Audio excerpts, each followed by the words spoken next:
Today is Sunday, August 19th, 2018. Get ready for the Emergency Broadcast System, the Forbidden History series, what they didn't want you to know, what we tell right here. Time to call your friends, ladies and gentlemen. We now interrupt your normally scheduled programming to bring you this very important deprogramming program. And good morning, Lynn and Ninja. Good to have you. And special thanks to YouTube.com for hosting the Forbidden History series. Please note that the following views and the opinions expressed in this program are not necessarily the views nor the opinions of the Master Force Group, YouTube.com, Free America Radio Network, our sponsors, our partners, and MFG is a private society, and nothing here is ever to be construed as medical, hate, nor legal advice. And listen to the Forbidden History prime time 7 days a week right here on the realpublicradio.net, because hidden beneath the sands of time lies the greatest of all mysteries. It's the Forbidden History. Unearth for yourself the secret truths that lie hidden just beneath the surface below our feet. What is it that the powers that be do not want you or I to know? Come and journey with us as we explore and dare to know, because it's all right here, coming your way 7 days a week at 9 a.m. Eastern Time, 9:30 a.m. Eastern Time, actually, on the realpublicradio.net, Free America Radio Network. It's what they didn't want you to know that we tell right here. Stand by for the broadcast.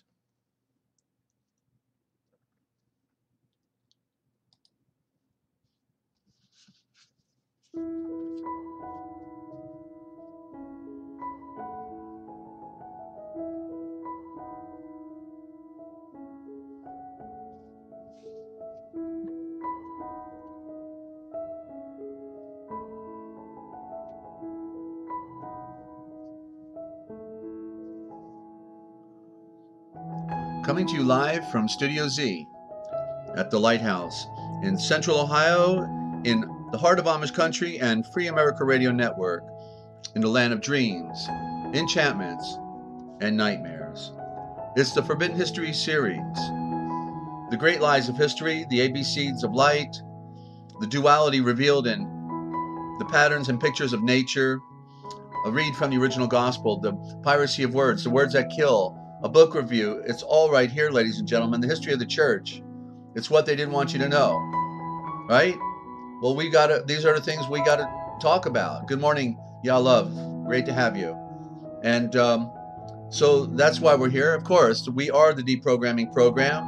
They hate our guts, but that's okay. We love our enemies anyway. We love those who hate our guts.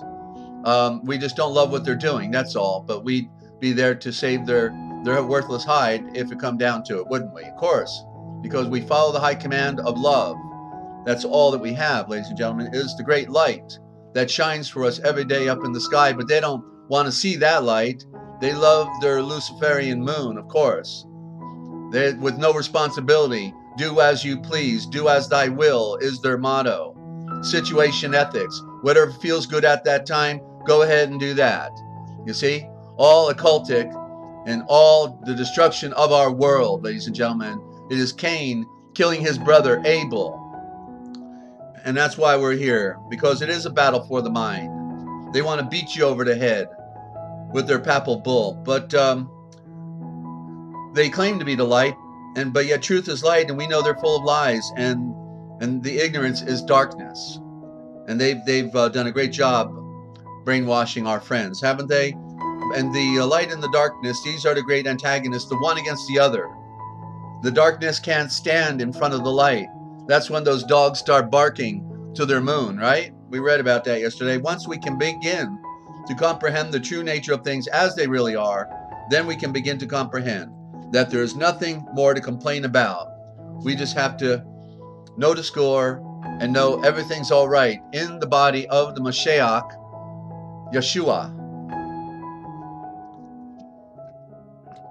And you don't know what you don't know until you listen in, ladies and gentlemen. This is the great truth unfolding right here. And if you don't know where you're going, then any road will get you there. And welcome to the broadcast, ladies and gentlemen. I'm your host, Desert Owl, a bird who sees in the night. And I guess I'm hated on both sides. I'm hated by the mainstream and then the occultic at the same time. They all seem to hate owls, you know, and And yet owls are those cute little creatures that, once you save their life, they're never going to forget you, and they'll just be happy to perch right in your home and let you pet them all day long. You've seen those YouTubes, aren't they the cutest things? And they're the great symbol. They're the symbol of the mystery. We talk about symbols here, and the owl is the symbol of the great mystery. You can't hear him fly when he's flying in, and that's what the occult like about that meaning, of course. But but they don't see us coming either, right? They didn't see us coming, and they're not happy that we're here because they hate, okay, and so it's a tragic world that we have to do kung fu against the darkness, right? But that the good news is we have our kung fu master, and that is Yeshua. In the more archaic, Yeshulam Va, okay, and it means the knowledge of the serpent, and everything is serpent, okay. And I'm going to talk about that word in a little bit. The original thought for a serpent, by the way, is sharfan, and so you'll hear about that when we get to the piracy of words. Okay, we got a little ways to go here, but regarding the duality revealed in patterns and pictures in nature, ladies and gentlemen, nature is speaking, but nobody's reading it. They can't. They've been taught, and I remember this when I was young. They actually taught at the bullpit. They said, the Freemasonic Jesuit run bullpits of all Protestantism and all the other diversions. Division is diversion. That they created. What flavor did you want of Baskin Robbins Christianity? Do you want the pink flavor? You want Rocky Road? You want Tutti Frutti? You want the rainbow colors? Do your own thing, whatever. They actually have any flavor of Christianity that you could ever ask for. And yet the scriptures say there's only one, to use the King James, there's only one Lord, one faith, one baptism. And so if there's only one, then what's going on here? We got a problem, Houston. We got a problem, right? And so I remember them teaching from the pulpit, don't look at nature. Announcement, please. Do not look at nature. Do not look at it, because there's nothing there. It is dead. God is not behind nature. No, of course not. No, he didn't create it. He didn't make it, did he? No. Or did he? And if he did, wouldn't he put his message within the stars? Wouldn't he put his message within the light? Wouldn't he put his message within the trees? Wouldn't he put his message within the animals that animate? They tell a story, like, the pig, the snake, right? In the garden, there were two trees. What or who? That's what I want to know. What or who? Because I think it's a who. Who were those trees? The tree of life? Could that have been Keva, Eve? The tree of life, because woman has the ability to create life in her. Oh, and the tree of knowledge. Oh, that the man, Adam. The tree of knowledge, because why? Because he was up with Yeshua the whole time he was making everything on earth. Hadam was with him in the throne of the sun, in the atom, corrupted into Eden, when it's the atom, and he then was given commission to name all things. Is it not possible that he was the tree of knowledge? That this tree of knowledge was so great that the ones who came after him through his loins actually created the pyramid civilizations and the great monuments around the world, could build the Noah's Ark, that great knowledge, right? A sophistication beyond anything we could comprehend that was breathed into Hadam, the breath directly from Yahweh through the Elohim, okay? So nature is shouting. Nature is shouting, ladies and gentlemen. And if you go back and listen to my interviews with Dr. Lorraine Hurley, I think it's the Wednesday program, I talk about the three perfect books. That'd be program number 2, 4, 6, and 7, I believe. 6 and 7, okay? And I don't believe anything, okay? But I use that word periodically because we're stuck with it. I think. I should have said I think, okay? So, yeah, so it's hard to get out of this matrix, ladies and gentlemen, okay? I don't understand anything, okay? And I'm happy that I don't understand anything, because if you understand anything, then according to Bouvier's Law Dictionary, you're a drunkard and a lunatic, okay? So I don't want understanding, do you? You want to be known as a drunkard and a lunatic? Of course not. Doesn't mean I've had a little too much periodically in my life when I finally just got fed up with everything and my own struggle, my own inner struggle to conquer this world, to conquer the self. It's a struggle. It's not like tiptoe through the tulips, you know, like Tiny Tim. Remember him? Okay, it's a work. It's a work, and you'll cry and you'll bleed and you'll be in pain, and you'll lose hope maybe in a moment of despair. But then you'll remember who you are, where you are, why you are, when you are, and who you serve, who made you, and who called you out. Okay, you'll remember, and we're tested. We're always tested in this lower world. So one example of the duality in nature then is this illusion that the occult are in, right? They're actually, you know, they built all their underground bases because they figure after they've destroyed our world, then all they got to do is go underground, babe, and hang out there and have a party, go in a swimming pool, play tennis, watch some videos, and then you know, then they're going to be able to come back out in the sunshine. Well, guess what? I think the sun will be shining, but I don't think there's going to be anything up there protecting them in the ozone layer, and they're going to have to be stuck underground, and they're going to die underground.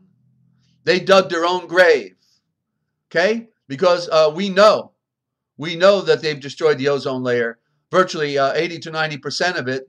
The little that's left is hardly relevant now. We see the plants dying all over. So their illusion is that while they're destroying our world, then they can go underground and save their worthless hides. Save their worthless hide. And yet, so they're trying to save the flesh. They think the answer is that they're okay because they can save their flesh, which is the illusion. They are under the idea that they can save the illusion and that they won't die, right? And yet they're already dead. They're already dead in the illusion, in the metaphor, or in the reality, because the true death is the spiritual death. That's why when Adam and Keva were said, look, if you do this thing, guess what? Death is going to rule over you. You're going to die, because in order to create life in this illusion through the intercourse between man and woman, you're going to die. So the question is, well, did they die right after they partook of that forbidden fruit? Okay, not physically, right? They didn't die physically. They died spiritually. They're hiding in the bushes when Yeshua is walking through the garden in the sunrise of the morning. Adam, Keva, where are you? I'm looking for you. And they're saying, hey, we're over here. We're hiding. We didn't want to come out because we're we're naked. Wait a minute. How did you know? How did you figure out you were naked? Who told you? And he said, well, this woman you gave me, sir. This woman, you know, she deceived me. Okay. She embraced me and, you know, and took from the tree of knowledge, you know, what you said not to touch. And then he says, well, what's your story? And she goes, well, you know, this Naga you gave me, the one who knew about everything going on this planet, you know, he said he deceived me. He deceived me. And so you know, so the game has been going on ever since, you see. The ego of the mind. Good morning, Mew Mew, out there in Venezuela. And we've got, so that's the illusion, you know, is that flesh. When Adam was spirit, he already had a connection with the one. He was pure. He was perfect. He had self-ambition. He was enticed. And he deceived the one who was naive. She wasn't only naive, she was Eve. You see? The Eve, what does Eve mean? The darkness. The darkness comes in the Eve. They're telling us in the words, aren't they? They're telling us. But we never got the picture because nobody's telling it straight, because they're all dancing up and down at the pulpit, waving their hands around, putting you under the magic spell, and hoping you never get the picture. So at the pulpit, they're teaching nature's dead. And then we got a bunch of psychopaths running our world, and they think that their answer to their eternal walk is going to be going underground. But of course, we know that the true illusion is that they've been deceived by the one that they serve. And the one that they serve is the ancient cult, the ancient serpent cult of the original state of the Vekoresh, the Watchers, and the vicars of the Vatican are the symbols of them, not the true Watchers, but the dupes and the poops and the popes, and that the true ancient Aryan Brahmin priesthood is spread out from Switzerland to northern India, to Tibet and Burma in particular, and perhaps other places that we don't know. But this has been a long process of deciphering their messages and their code and their symbols, because their symbols speak. Got to read the symbol. And so the occult. So what's really behind it? Because the order takers are just doing their job, or they're not going to have a job, and they'll be considered worthless like we are. And so the order takers are doing what they're told to do, while at the same time they certainly have figured out by now that they're already destroying our world, totally destroying it, wholesale destruction, no stone left unturned, nothing left to do to destroy it. It's all been done. We're in it, like Dane Wigington on his program yesterday said, we're I don't remember the exact words, but we're in a tailspin. We're already going down. There's nothing to stop it. We just might be able to do something to preserve people's lives a little better. There might be strategies for protecting people, from the strong UVC and from the great torrents that are going to come. Oh, and then I just listened to Deborah Tavares yesterday, and apparently they've got a way to, as we saw with Fukushima, they have a way to make tsunamis. And so they intend to create their military weaponry of tsunamis that they apparently were already engineering back in the 1940s, and were considering using it on Japan back then. At least that's how the story goes. But maybe they were planning for the future. They already knew World War II was over, and it was going to be the next round, World War III. World War III, when they told us World War I was the war to end all wars, right? So they think they're going to go underground. The order takers think that they're going to go underground and they're going to be okay. And I'd really like to be locked behind a door with a bunch of people that eat flesh and drink blood, right? I mean, I think I'd rather take my chances above ground with the great light of my Father, which he owns, and be with the decent people above ground. So the duality is, then there's a group of people who think that they can save their hide, save their worthless flesh, which is an illusion, and that everything's going to be okay for them, while we above ground can embrace the great truth that we are not flesh and blood, but that we are spirit, and that all of the shenanigans, all the games going on are irrelevant when you're in the paradigm, in a covenant relationship with the one who made all things and conquered the cross, conquered the flesh, conquered death, came back a second time, came back, the ultimate comeback, raising from the dead. The comeback kid was here and said, all power is given unto me. All power of the cosmos has been given unto me, and I am with you always, with you always, with you always, until the end of time. So what's this thing about he's coming back? He came back from the dead. What better comeback could you ask for than coming back from the dead? It blows my mind that people don't get it. My tree of knowledge, Yeshua, who was superior to the tree of knowledge, Hadam, Yeshua is the perfect image, the perfect creation, the one who conquered death and came back with the victory of light, now gives us life. He's been teaching me all my life. He's been communicating with me all my life. How can he be coming back and be here? You can't have it both ways. Can't be a little pregnant. Either you're pregnant or you're not. Then he's here. He's here, live and active and well, and generating through the power of the sun all of the energy on the earth. He's far greater than the power of the sun. The sun is just his logo. Just his logo. Like a corporation, you got a little picture on the wall. That image, that picture isn't the corporation. It's just a little symbol. The sun is a symbol. He's got the power of all the cosmos. All the stars in the cosmos are his. And he wants to give it to us. He wants to give us the great inheritance of diamonds in the sky. Not Lucy with the sky of diamonds, but Yahweh, Yeshua with the sky of diamonds, you see.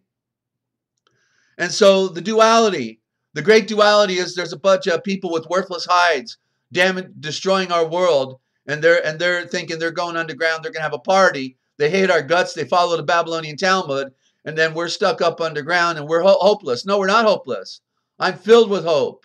I've been filled with hope all my life that my Redeemer, he is here because he has been guiding me and directing me and letting me go through the wilderness of suffering, because sometimes we have to be purged from this earth only by suffering. And so the fire is good if you know the truth and you are spiritual in your thought process. You know the silver lining is in the dark cloud because your Redeemer lives. He always lived. He came here in the flesh. He became like us so we could become like him, because he said greater works you would do than I did. So we are to become like him in the great alchemy, in the transformation of our being by following what the burning swords of fire dictate for us. Okay, so that's the grand illusion. That's the duality revealed. The joke's on them. They betrayed their families. They betrayed mankind. They betrayed their own birthright for eternity. They are sellouts, the ultimate sellouts. Okay? It's amazing, ladies and gentlemen, what is going on. And we can be set free and not caught up in the drama. Let it happen. Because we're out of here anyway. We've got to die to this world so that we can live in Yeshua, and nothing else will matter other than your connection with the one, and the one who made all things. Okay? So, yes, Len, I hear you. All of you have pretty good comments you're flashing there. And so it is exciting to know the one who made all things and to see him working in your life. And he's not finished with me yet. And I know he's working with all of you, but you got the answer is to stay on your knees, because the answer is in prayer. We saw that with the example of Moses, Moshe El. Okay? We saw that when his arms came down, A.38 was losing the battle, but when they helped him to hold up his arms, then they won the battle. So you got to know that the answer is in the connection, the communication, the oneness. Okay, it's there. That's where our hope is, in the prayer. That is our direct link to the one with our light. Okay, so a quick book review. I'm going to turn on a little light here. Hang on. Got a little trail to go down today, and already getting excited here with being able to share with all of you such wonderful and noble, decent people that all came together to join in here with the Forbidden History series, because you've already figured the biggest problem out, and that is that we've been deceived, we've been lied to, and that the world is a grand illusion. Okay, so one of the very small lost books, and this one you could probably get for $5. $5 over at artisanpublishers.com. Artisanpublishers.com, and the book is called The Didache. D-I-D-A-C-H-E. The Didache. D-I-D-A-C-H-E. Dida, as in ditto. Dida with an A. And key, C-H-E, for the chi, the key of life, the knowledge. All right, and so it's also called The Teaching of the 12 Apostles. It's written by Charles Weissman. I used to sell the collection of books written by Charles Weissman out at gun shows. An expert law scholar and also a historian. And he did a translation of this lost writing. I think it was written by Barnabas. I think this is because the essence of this writing is in the back of the Gospel of Barnabas, in the lost books of the Bible, and it's but the correct title, you see, the Didache, nobody gets the title. I got it as soon as I read it. What's Ditto mean? Ditto means two, right? And key means knowledge. And so the Didache, and as soon as I got the book, I knew that the book meant the knowledge of the two ways. And what did they say about old books? The original books, they they always started the name of the book was the first word being used in the book. That's how they named the book.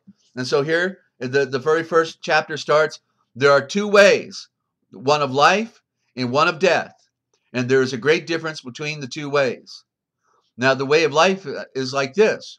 First, you will love the God who made you. Secondly, your neighbor as yourself, and all things that you do not wish to be done to yourself, do not do to another. The lessons of these words are as follows. Bless, or that Baruch, not bless, Baruch, endow and enlighten those that curse you, and create light for your enemies. There we go. Okay? Create light for your enemies. And that means in more way than one.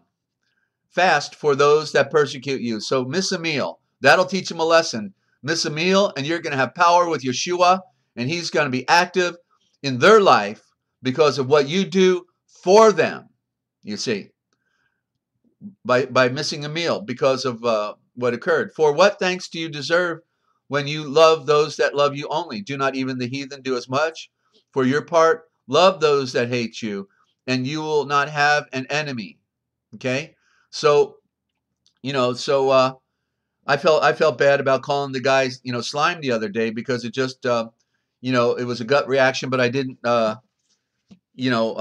the preparation, to see it coming quick enough, and therefore, I feel like I could have done a better job, of course, with the guy who goes by the insult generator. That was obvious what that was all about right out the gate, and there was going to be no dialogue with somebody like that.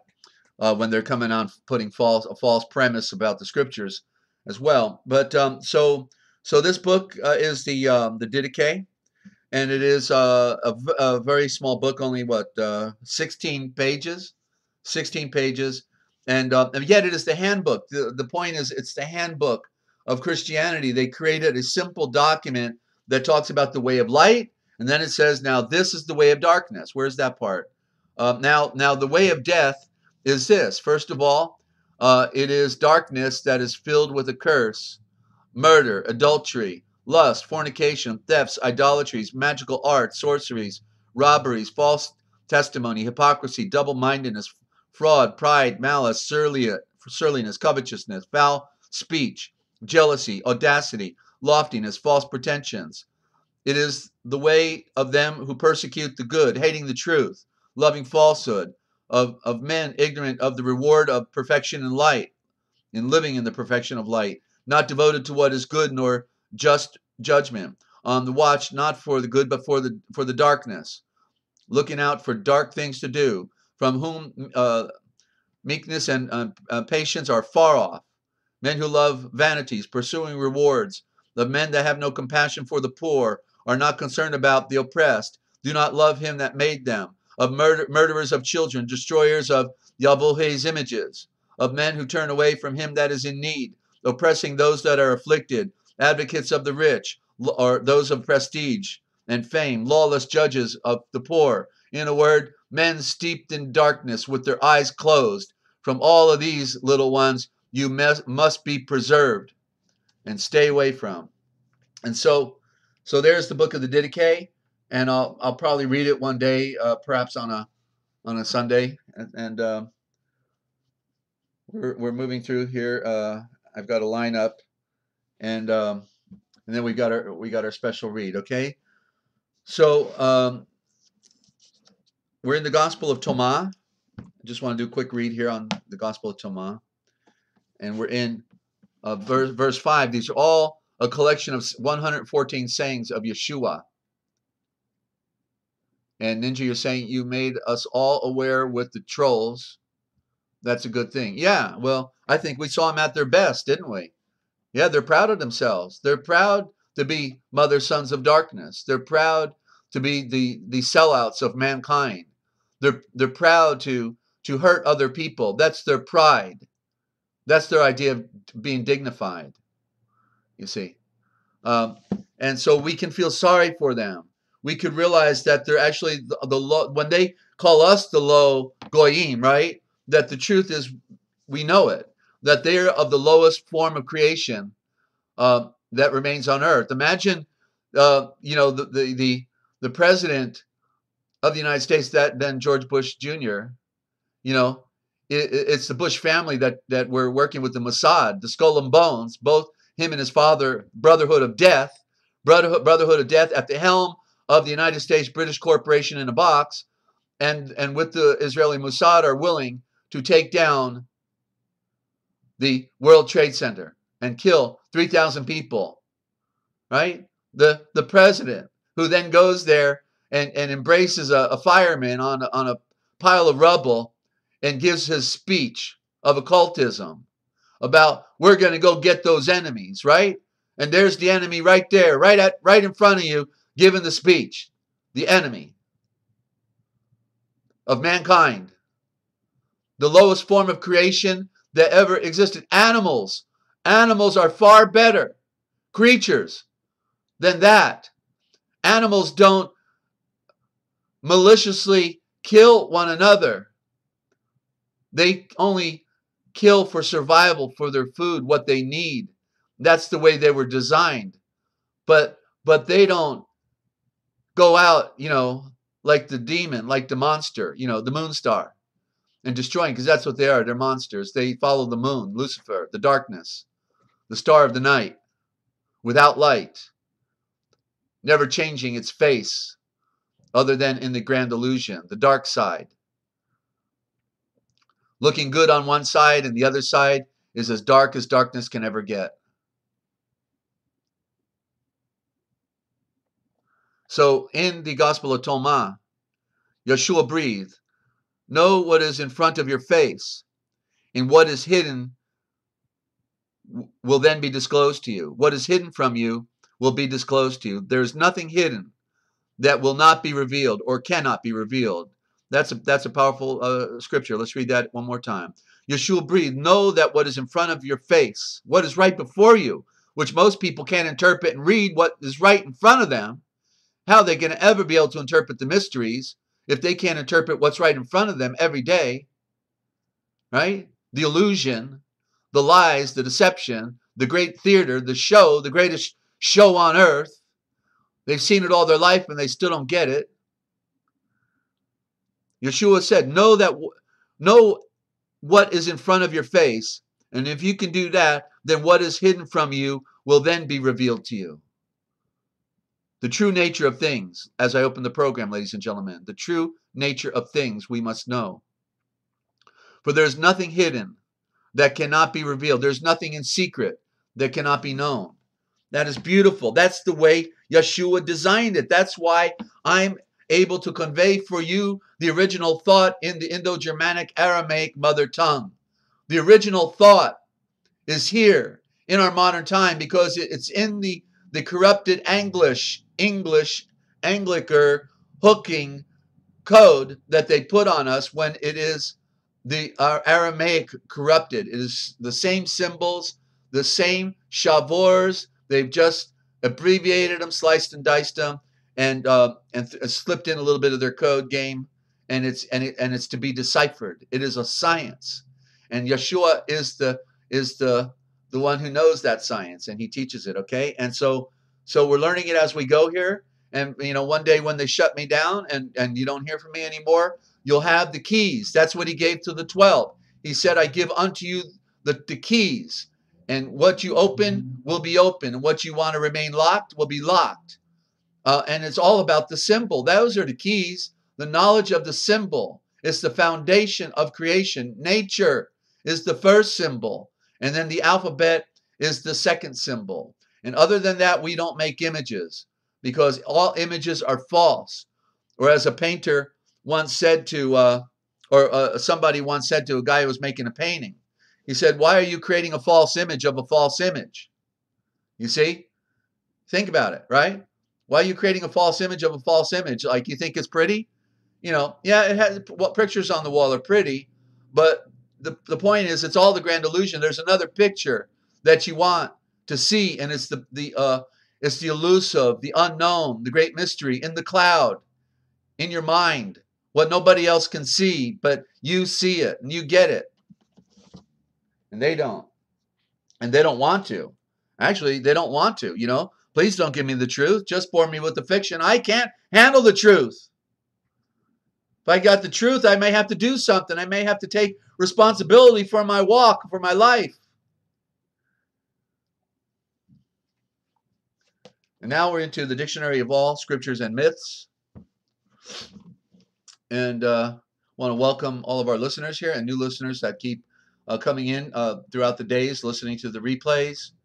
We're here to serve, and no other agenda other than to speak truth from the mountaintop, because we've got a sea of lies down below, a sea of lies, and our world is dominated by people that do not love, and they actually are under orders, under blood oaths, to harm the rest of the people of the world, and so it is right, it is just, it is proper, it is expected by our Redeemer to reveal these things and to say these things, because just maybe one of these insane characters in that charade could wake up, could stop killing women and children, let alone men.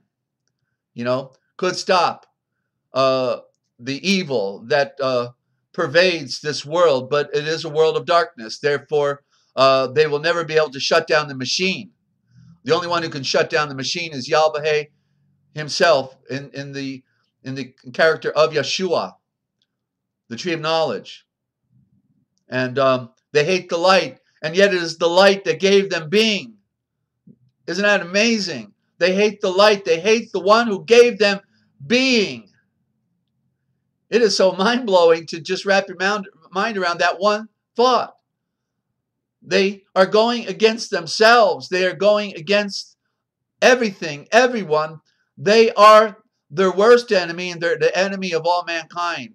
And then they smile to us on television every day and have a party and drink champagne, eat caviar. And what do they talk about? I can't begin to imagine what they talk about. Talk about vanity, emptiness. Jeez. And they feel so important and so powerful. Anyway, I want to read out of the Book of Myths and Dictionary of Myths and the Dictionary of All Scriptures and Myths, and it is a section about Yeshua. I was in now letter J, and here I am looking at Jesus of the Gospels, which of course is Yeshua, but we'll take it. It's okay. It was Jesus who introduced me to Joshua, and it was Joshua who introduced me to Yeshua, and then it was Yeshua who introduced me to Yashulamva, more correctly in the Indo-Germanic. Please read the original Gospel of Jesus Christ. It is so deep, yeah, and enlightening. Oh, and that reminds me, I got to read. I'm going to do, you know, I don't know what I want to do. Let me think about this. Okay. I think, yeah, and continuing the thought. All right, before I get into here, I'm going to put that card back in here. I'm going to read a little sample of the original Gospel that I am drafting by virtue of my inspiration by Yeshua. And so let me see if I can pull it up on the screen. This will be a test, okay, of the emergency broadcast system here. And I'm going to pull up the document. Let me see if I can do this. How can I do this here? Desktop. Okay, there's desktop. Now we're going to close the pic. Boom, you're looking at my desktop. Now I'm going to pull up the document, and let's see if we're good to go here. All right. All right, so you should be seeing my document now, and I thought I would read. I'm going to ask the question, can you see my desktop, and can you see the document in chapter 6 here? Can you see my document of the original Gospel? The original Gospel, okay, the compendium of all the missing fragments in one story, which I'm working on right now. So give me a yes if you can see it. Say, yes, I can see it. That way I got a confirmation, okay? Heads up. I'm looking for a heads up here. It looks like I'm doing it. Let me minimize this. Okay, yeah, I see it. Yes, okay. Okay, Ninja, rebroadcast. Thank you, y'all love. Okay, so good deal. I got something else under my belt here. It's amazing. I have to do all this stuff. Learn all this technology while we're living in caves with Dead Sea Scrolls and primitive. Okay, so I'll tell you what. Before I read it, I want to. I got to just take a quick musical interlude to do something. Okay, so I'll be right back right after the song. Glad you tuned in. Glad you can see it, everybody. Okay, and you are tuned in right here, and you are tuned in. I think you are really tuned in because you're fantastic people and you love life, and that's what we need to embrace, the love of life. Be right back.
Okay, and welcome back, ladies and gentlemen. And yeah, you see my desktop. You see the where I played a song up here, and that's my Windows media player.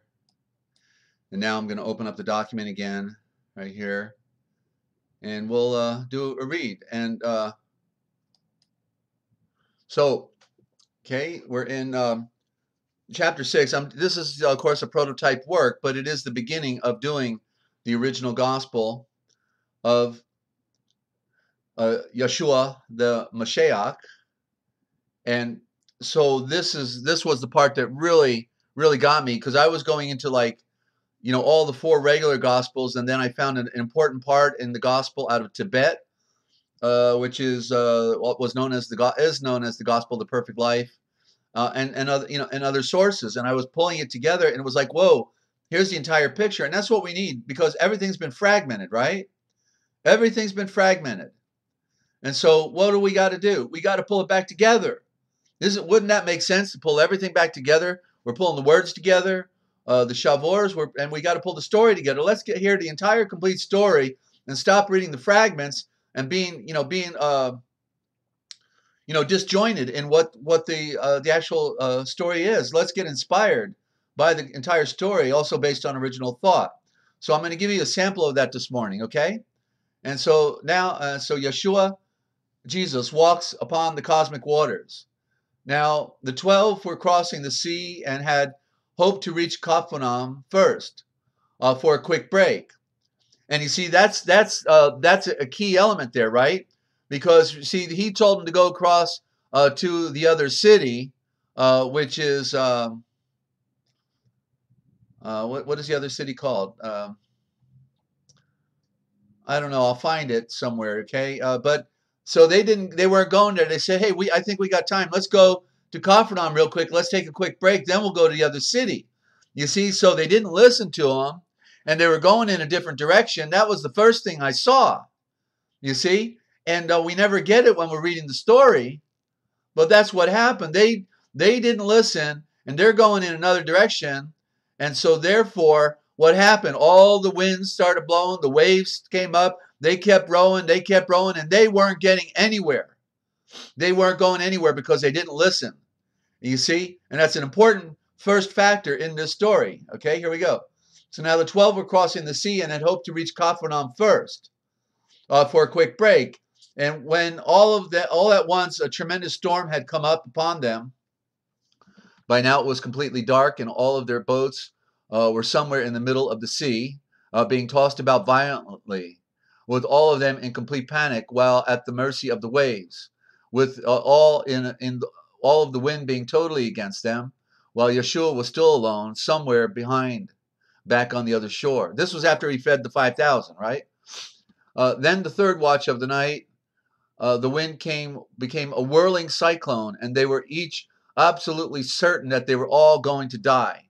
At this point, when Yeshua started out and began walking on towards them, and he intuitively knew that they were all already at a point of complete exhaustion, because that they had been rowing their oars all night over and against what was a very strong gale force wind that just kept pushing them on back.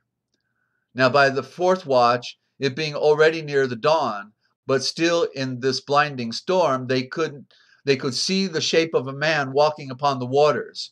And it was Yeshua, who by now was appearing very close to them, and who was actually walking through the waves of the sea.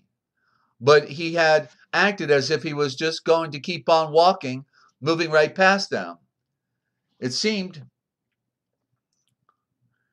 to be a man, but when they saw him walking right on the water, the viator, that's the original for water, the viator, that's a serpent again, you see. They thought for sure that this must be a false vision. But one of them then shouted out to the others and breathed, "It must be a phantom, a sign of our destruction." And this is what they were all shouting out, back and forth to each other from each one another's boat, on top of all of that very loud wind. And because all of them were able to see him, they were that much more afraid.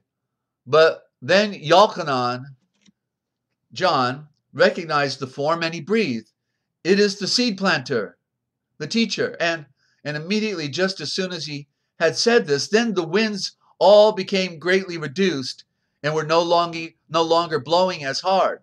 So you see that once you can recognize that the turmoil is a test, then it'll start to get a little easier, because there's nothing to fear, you see. And that was the thing. You see, what it said, once Yalchanan recognized the form, okay, then he said, "It's the teacher," and then immediately the wind began to be reduced, okay?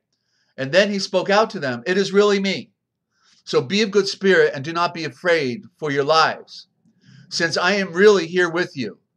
How is it that you could ever be afraid of anything now? You need to maintain your victory of light. That is now the knowing that is within you. Didn't we just without saying it, what he meant was, didn't we just feed 5,000 people? Don't you get it? There's nothing we can't do. And Kefe, standing in the center of the boat, then yelled out to him, Mother Star, if it is really you, then allow me, the mother's eye, to walk over there out to you on the water. And then Yeshua stretched out his arm and his hand, and he breathed before him, come out. And so Kefe stepped out of the boat and was standing upon the water. And it was as solid as a rock. So he then proceeded to walk out on into the open water. And he walked right on over to where Yeshua was standing. And he was walking on the water, walking upon it until he noticed the dread power of that wind, the force, and thought within himself, what if the waves and the sea should break beneath my feet? And then suddenly he became so terrified that the waters all began to weaken beneath his feet because he wasn't trusting. And he immediately began to slowly sink down into the dark waters below him. So that in this moment of terror for his own soul, he cried out and breathed, my one Shavor, Naga, teacher, save me or I will be lost. Then Yeshua quickly reached out his hand and he held him up firmly by it and breathed before him. Blood of the earth, with such little victory of light. Why? Why on earth did you doubt? Was it not I who called you out? You see, and that was the one I got out of the Gospel of the Perfect Light in Tibet. That one element is so important, and they took it out of our scriptures. It should be in our regular Gospels, you see. Was it not I who called you out? Wow. You see, that's a reminder. You got to always remember who called you when you're going to face the storm and the turmoil. It's Yeshua called you out, so yeah, you're going to face some storms and some turmoil, but know who it is who you serve, who called you. Is he strong enough to call you out, but he's too weak to save you? Too weak to allow you to go through a little suffering, but he's not going to be there to give you the remedy? You see, it's all about the learning of the great mystery. He is the one who called you out. He is the one who wants to save you and to complete you. And you have to learn to trust. That's the great mystery and the secret. Trust and following. And Yeshua led the way back to the boat. Then as soon as they were both back in the boat with the others, all the wind was spent and of its energy and had completely stopped. So see, once he gets them back into the sanctuary, the wind has stopped. And the sanctuary, the boat, is symbolic of Yeshua. He is our Noah's Ark. He is our safe haven. And those who were in that particular boat all fell down before him and they worshiped him and paid him homage by breathing. It is true. You are the seed of the Son, the seed of Yavohe. So that by this event, they were now ever the more completely awestruck, even beyond any possible kind of description, as they were all in an absolute state of complete bewilderment. What is going on here? To the point where they had all completely forgotten about the reflection of the true garden, which is what miracle means. The mirror, the reflection, the kol, the cultivation, the reflection of the cultivation of the garden, with those many loaves of bread. But it was because all of their hearts and their minds were now also very confused by so many of these great and mystical events. Imagine what they're going through, ladies and gentlemen, right? If you saw him do all these things. How can this be? Who are we? Where are we? Why are we here? What? You know? Not to mention that as soon as he had entered into the boat, they had all immediately reached their actual destination. After all that rowing for practically 6 hours, or maybe more. And then as soon as Yeshua's in the boat, they're right there where they need to be. Being anchored at the valley of Gennesaret. That's where they were supposed to be going. And they decided to go to Capernaum to take a break. And that's when they messed up. The valley of Gennesaret, which means the garden come down with the great power of the sun's light. That's where we need to be. That's where he told them to go. And instead they went to Capernaum. He said, go to the garden that has already come down with the great power of the sun's light. It is here right now. Gennesaret. Gennesaret.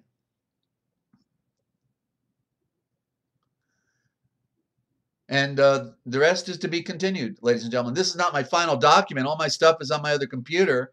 I got this partial document. I finished the entire part here. The rest of this that follows, it's all, I finished it, and I don't even have access to it now. I can't get over it.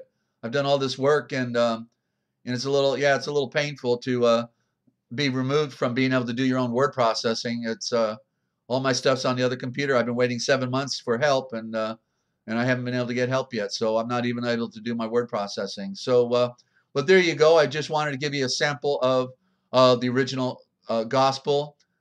Here's the opening. I think most of you have seen the book at the beginning. The fragments restored. Here it is, the original gospel. Fragments restored by Yeshua, the Moshiach, not by me, but by Yeshua, the Moshiach, commonly known as Jesus Christ. Our sacred scriptures, all based upon the original thought within the missing text, restored. Okay? And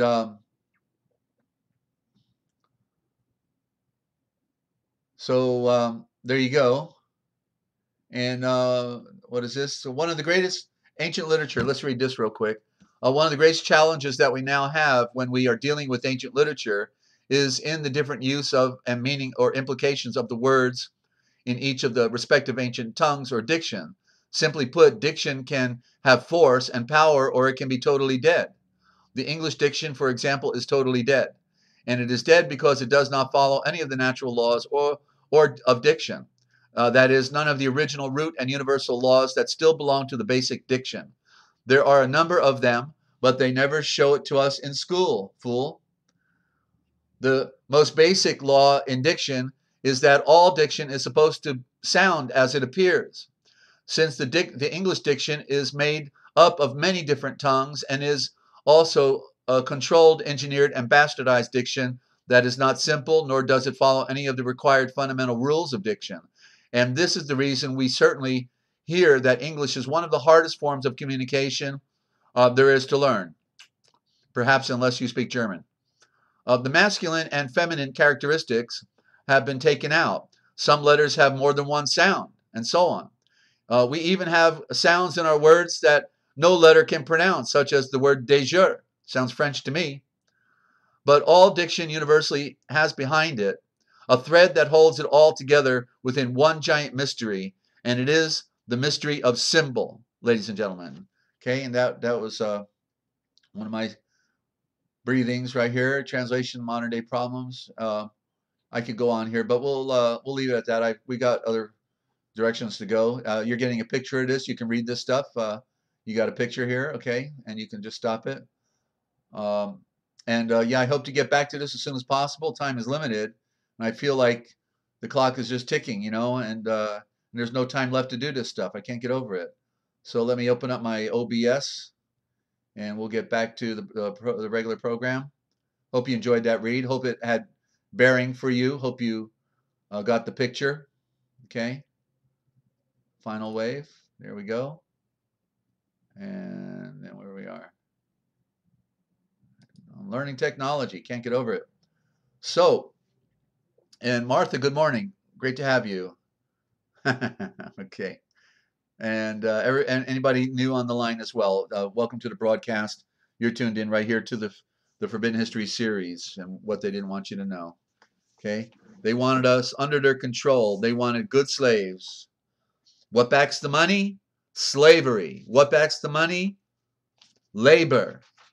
Labor. Your mother was in labor, and they had us in labor ever since. Working for them. Working for them, ladies and gentlemen. Okay? Our labor is the currency. Our labor. And so if we would stop working for them, what do you think would happen? You know? You know, just like Caesar, he prints all these coins. He prints unlimited coins, right? There's actually more Roman coins in the world than any other currency right now still. Right now still, there's more Roman coins. Caesar printed so many coins, there's no other coin in the world more prolific and available than Roman coinage. They're still digging it up underground today. And so let's ask the question. If Caesar printed all the coin and then he handed it out to everybody, and then he says, well, now you got to give it back to me.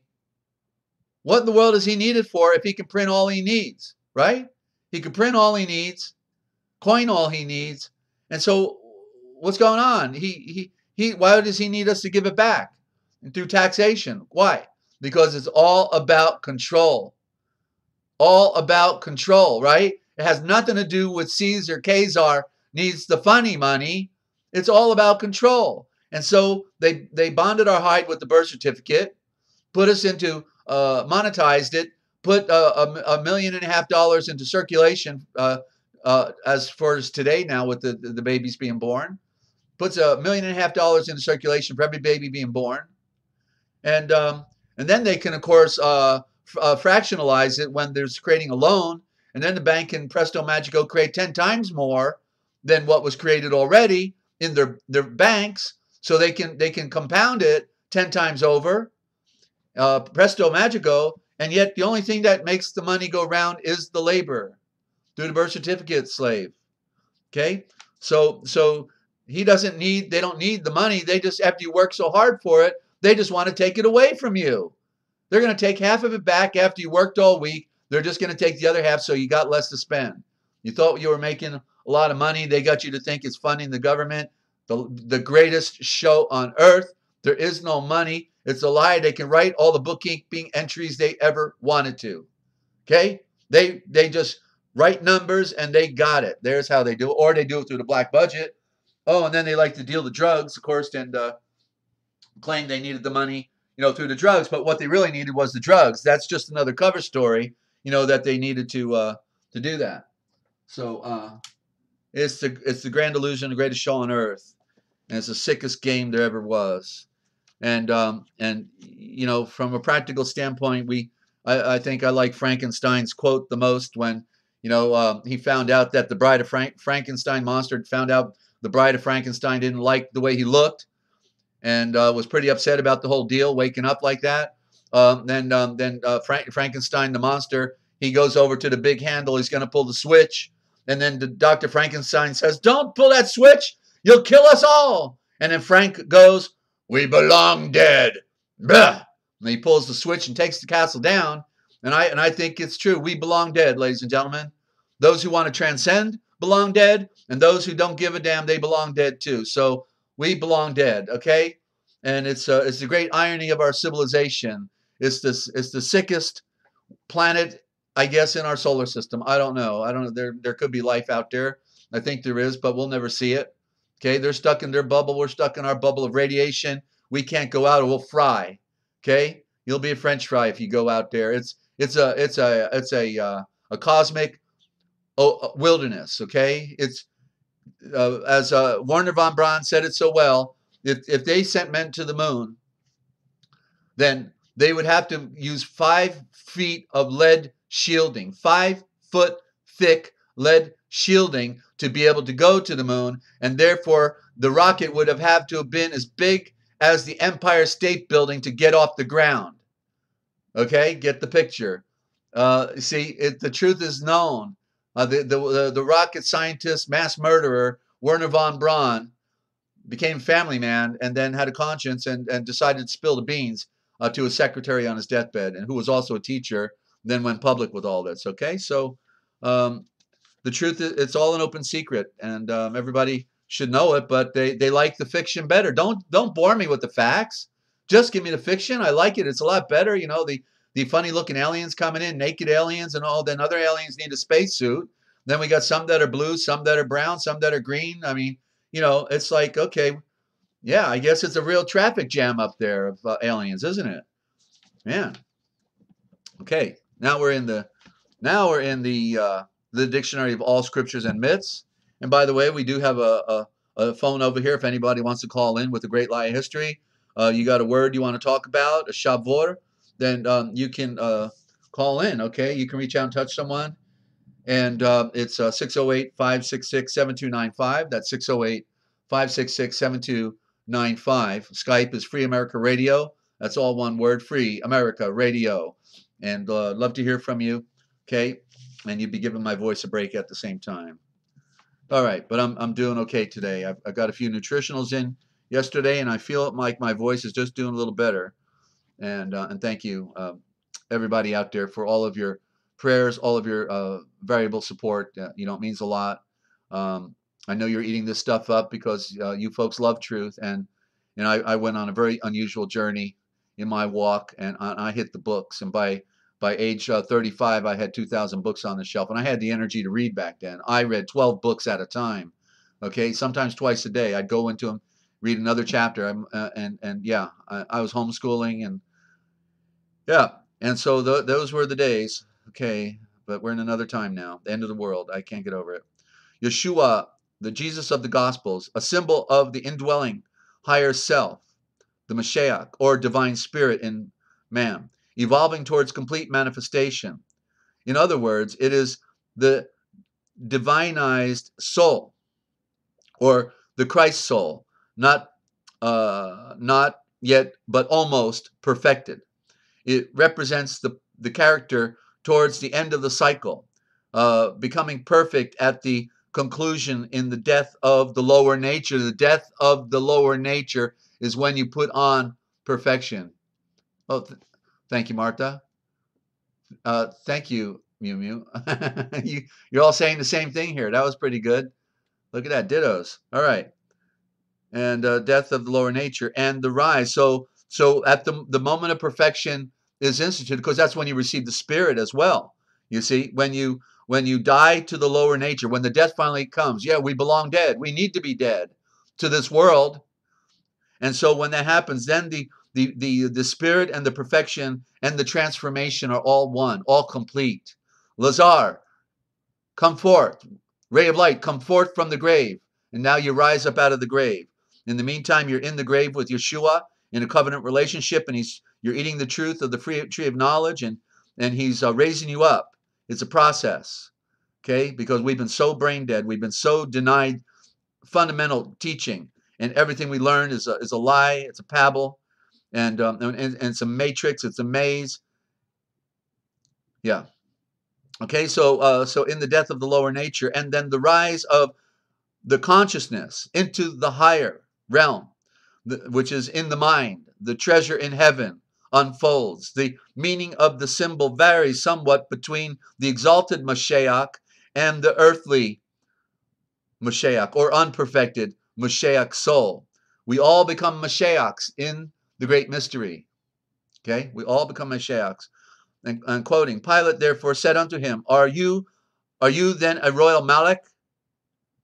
Yeshua answered, It is as you say, that I am a royal Malach. And to this end I have been born, and to this end I have come into the world, that I should bear record unto the truth.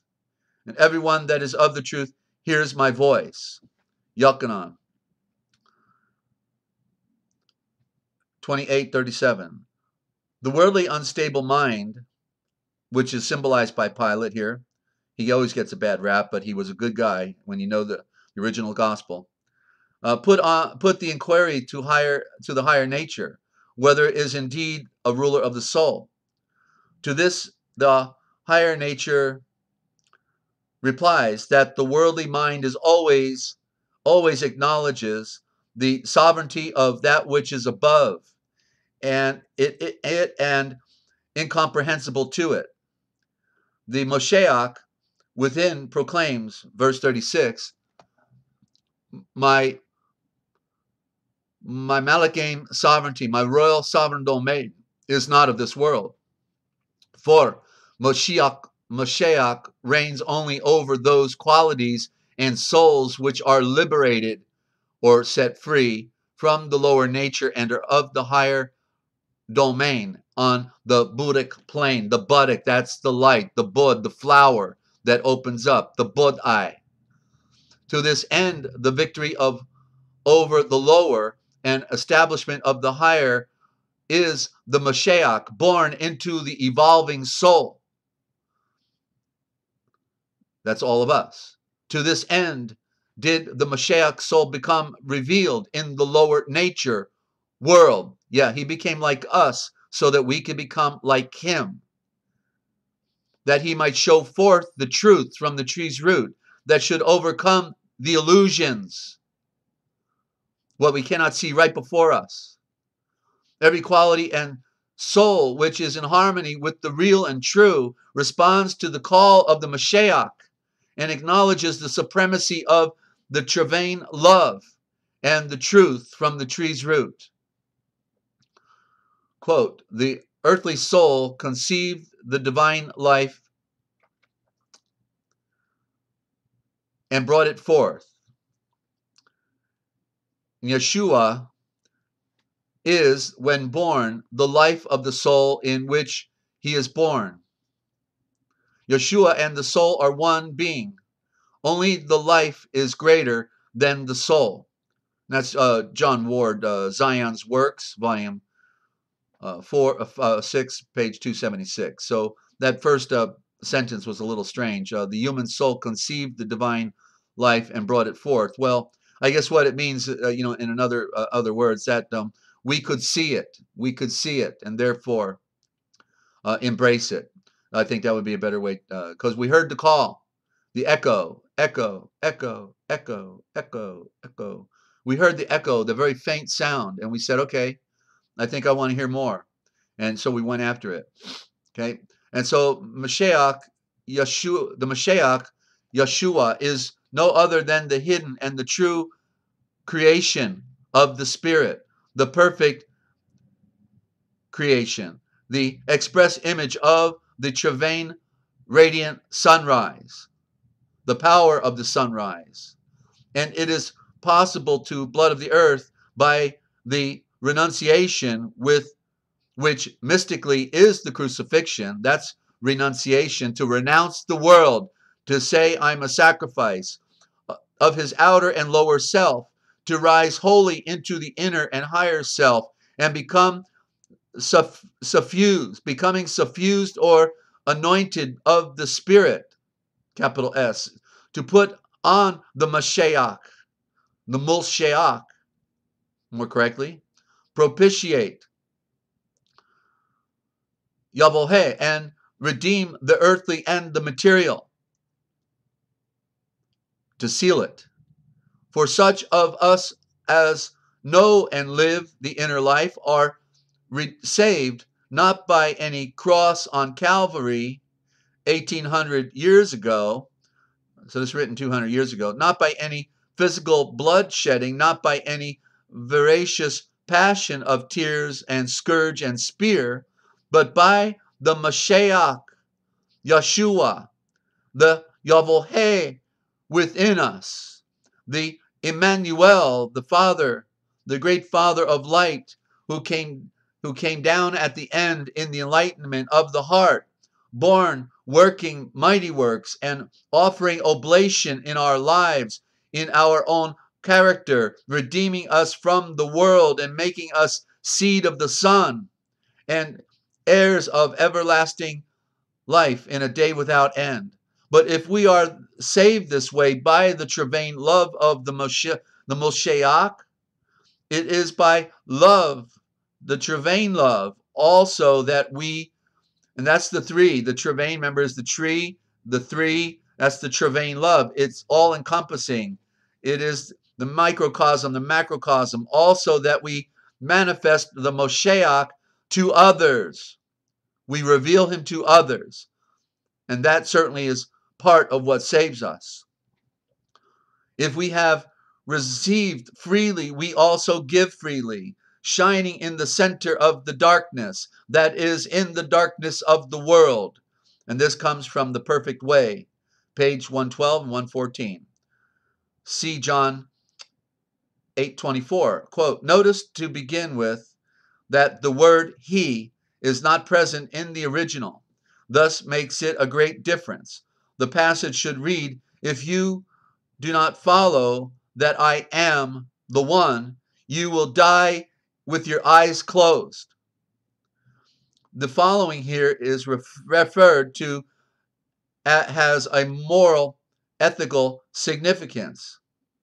It implies the conformity of one's entire being, the conformity of one's entire being, the concentration of one's entire power and energy upon a great and worthy object before our eye. And what is that object? It is here breathed to be the Moshiach who in this star message is not only identified with Yeshua,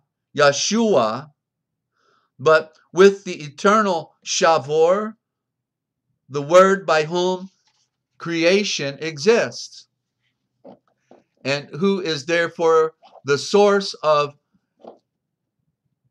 creation itself.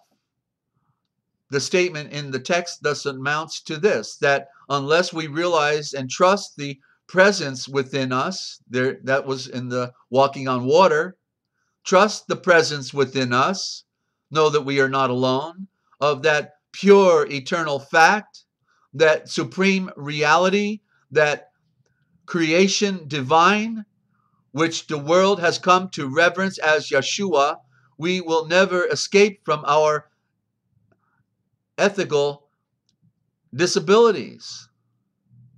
Well, it says moral disabilities, so I don't get the statement in that. But and we will die with our eyes closed.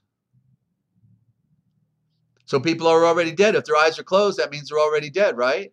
If you're walking in a perpetual state of being asleep, what greater death could there be, right? They're already dead.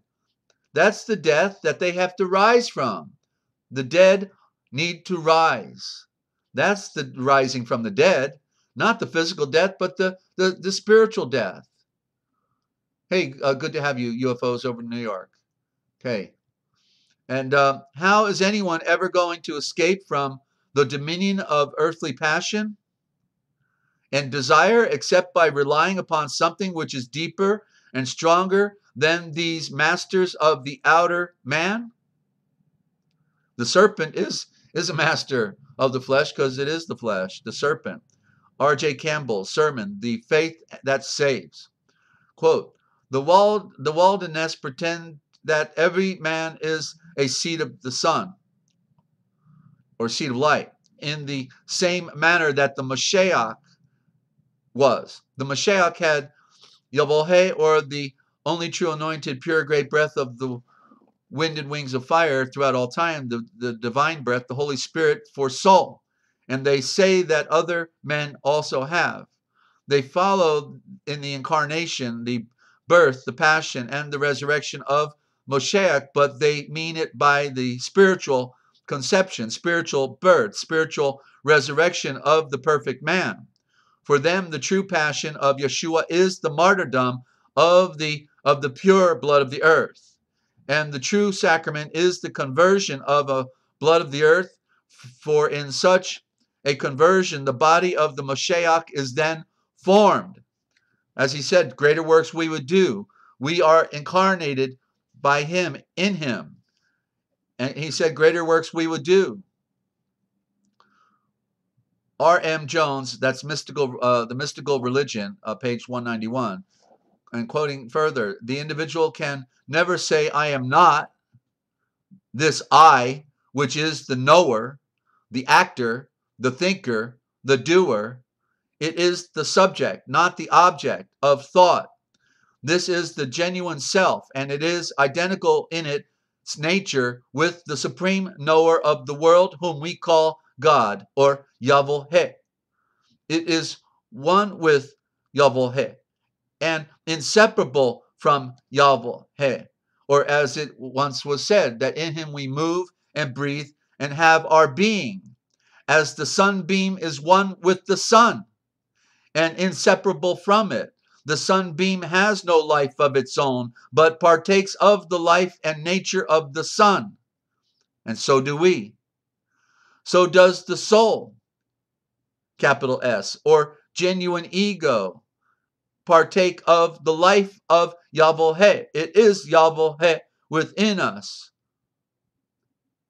We are the produce of his garden. What part of we are not he? It is unborn. It does not die, and it does not suffer. K.C. Anderson, Sermon, The Buried Life. And see also, and many, Ark, Man, Ascension, Birds, to Christ, Crucifixion, Fig Fruit, Hebdomad, Incarnation, King, King Great, Kingdom, Liberation. You know about that word lib, right? Personality, Sparrows, Temptations, Victory, of Virgin Mary, and also we should add freedom, which means free thought and free thinking. And the true free man is one who's been made free from sin. And as he said, you will know the truth, and the truth would make you free, ladies and gentlemen, right? Okay, so that's out of the Dictionary of All Scriptures and Myths by Gaskill, G.A. Gaskill, published by Gramercy. Got to get a copy, get a used copy off of Amazon, okay? And it's a 2-volume set, but you can get it also in 1 edition hardcover. So, so let's talk about a little more symbolism, all right? And want to welcome any new listeners out there that are tuned in today. And we're trying to make a good thing out of a bad world here, because some people really mess things up for us, and we've got nothing better to do, clearly no greater objective now than to focus on our eternal walk, because we know that the world is over, right? What they've done. Yeah, that's right. Okay, UFOs over New York, you got to go. All right, thanks for stopping by. Peace and love and enlightenment, all right? So I'm going to read now out of the symbols. Well, it was leading up to another one as well. Let me see if where did that word go? Wait a minute. Oh, here it is. Okay, here it is, sir. Okay, because I want to. It was just interesting that I was going to talk about the definition of servant, which is serpent, and then the original thought, the root word. Then I saw in my dictionary on symbols, I was going to read also about skeleton, skin, and skull. So it seems to be rather interesting. And so I'll start with out of the encyclopedia here of symbols, and then I'll do servant, which is the serpent last. So our body's our servant, right? Or are we a servant to our body? Which is it? Is our body our servant, or are we the servant of our body? Think about that. Okay, and so let's read. Skeleton. So skeleton symbolizes death, mortality, the swift passage of time and life. With the skith, which is, I think, the sickle, right? The harvesting sickle to cut the grass. With the skith and the hourglass, the skeleton depicts the reaper, that grim reaper, right? Cutting off life. It can also symbolize the moon, the shades of the gods of the dead, and is especially associated with Kronos, Saturn, and with the Mayan god of death and the underworld. In alchemy, it represents the stage of putrefaction in the work and is portrayed by the color black. See also skull. Okay, now the definition for skin. Skin represents matter.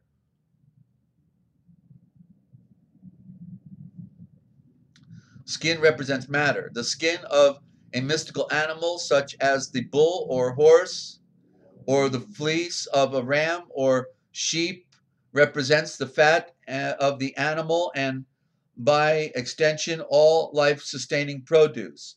Also progeny and longevity, to where the skin is to take on the power of mana, to put on a new garment, right? That'd be like putting on the white garment. The power of mana of the animal, and also puts the wearer in touch with the animal. Oh, so if they put on, that's why the traditional people, they wanted that energy, right? They wanted to be like a lion. They put on a lion. Okay, it's creating the metaphor, and takes on the power or mana of the animal, and so we want to put on the light, right? So we want to put on the light. We put on the light, and that's the mana. You see, that's the ultimate mana, and of the animals, and he puts the wearer in touch, with the the animal or the nature and their instinctual knowledge. Okay, so we're going to not put on animals, we're going to put on the light, and we're going to then become one with that light. As in shamanism, worn in initiation ceremonies, the skins depict the grades of initiation, rebirth, assurance of immortality. The black and white skins of animals or birds worn in such rites symbolizes the two natures of man. There you go, two natures of man. And one of them's got to die so that one can live. One's got to die so one can live. Two natures of man, also manifestation and non-manifestation. To slough the skin, as serpents do, right, to shed the skin, is to put off the old man and to put on the new, to recover youth, to attain a higher state, immortality. Now we got skull. And the skull,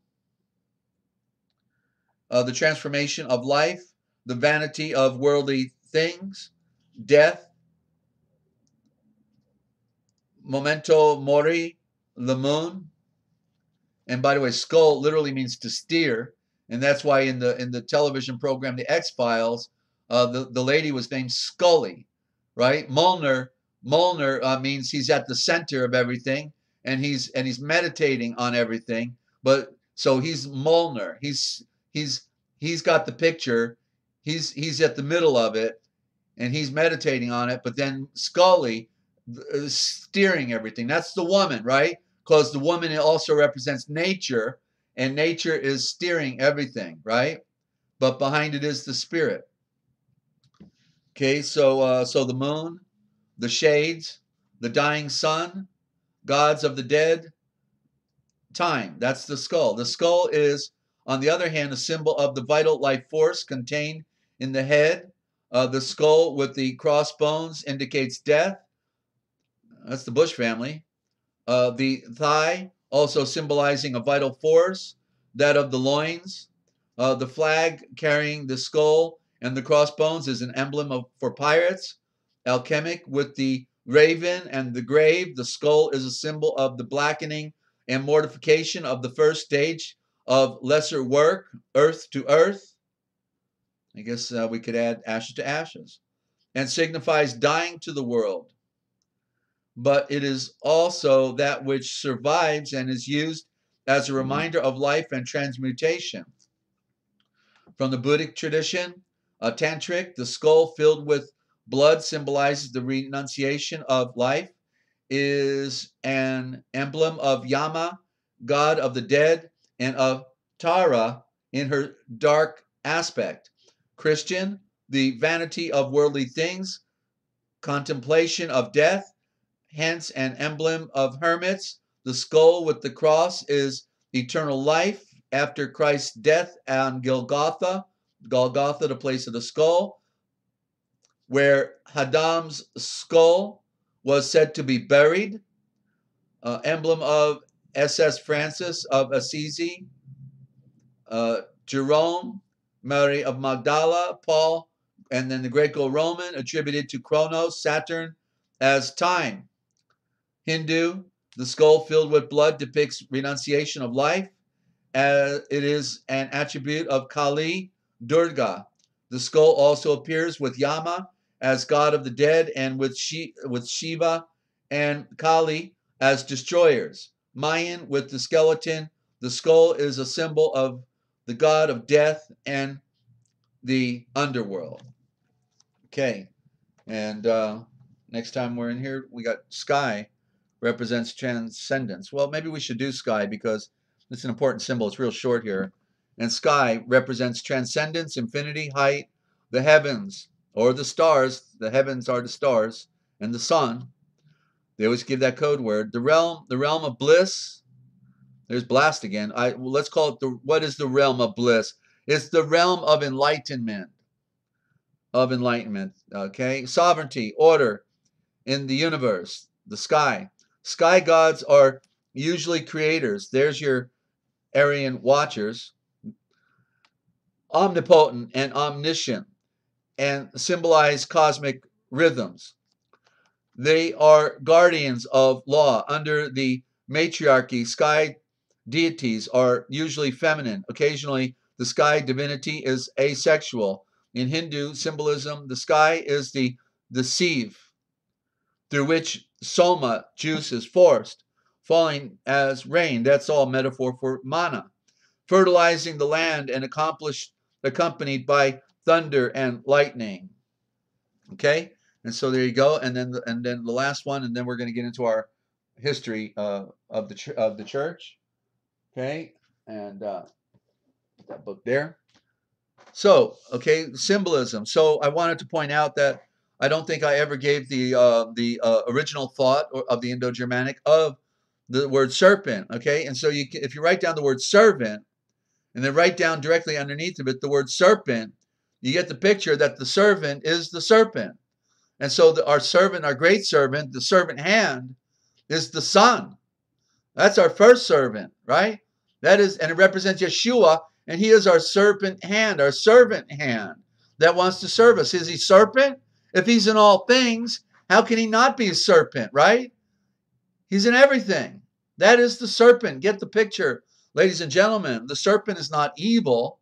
It is a symbol that tells a story and expresses what is going on in nature.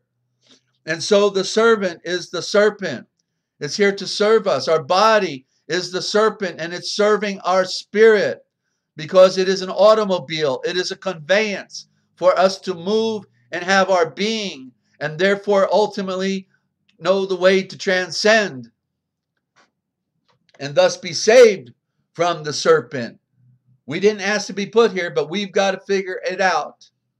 We've got to know how to put it under our feet, to crush it under our feet. Okay?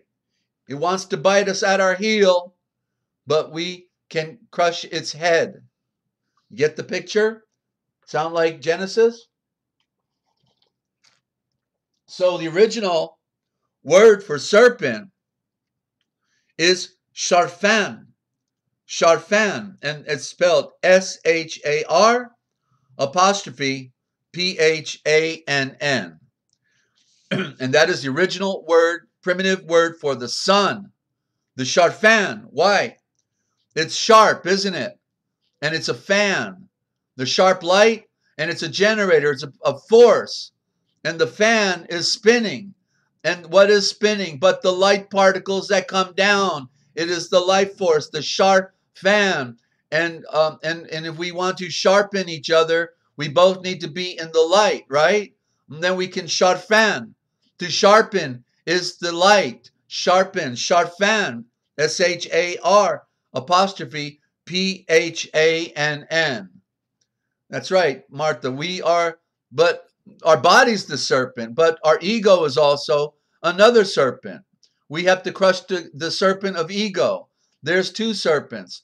And then our spirit, I guess we could say would be the third serpent. It seems like things happen in three, but our spirit is who we truly are, because we're not the body, and we don't want to be the ego either. We want to crush the ego. And so then we have nothing left but our essence, the spirit, the baby. And maybe that's why in that Gospel of Thomas I read the other day, a day or so ago, it said, yesterday, it said, do you want to know about eternity? Then go talk to a baby of 7 years old, right? I think I'm seeing it in a way like I never saw it before. Why? 7 days old, because a baby has no ego, right? That baby's got no ego. It's got nothing going on. It's just there wanting the nurturing of the breast of the mother to live, just to live and be at peace, not to hurt anybody. You ever notice when a baby was disciplined? You know, what's the first thing the baby wants to do after it's been disciplined? Forget it. Don't ever want to talk about it again. It didn't happen. It's over. Okay, can we get back to peace now? You know, they just want to be at peace. They're so sorry they, made a mistake, and boy, they're the first ones want to not talk about it anymore. We always like to bring things up again, don't we? Right? But the truth is they love to forget because they're learning, they're just learning, and it's difficult to be in the serpent and learning lessons, right? When the body says, hey, don't you want that cookie? Mommy said don't eat those cookies. Well, I don't know, but they sure look good to me.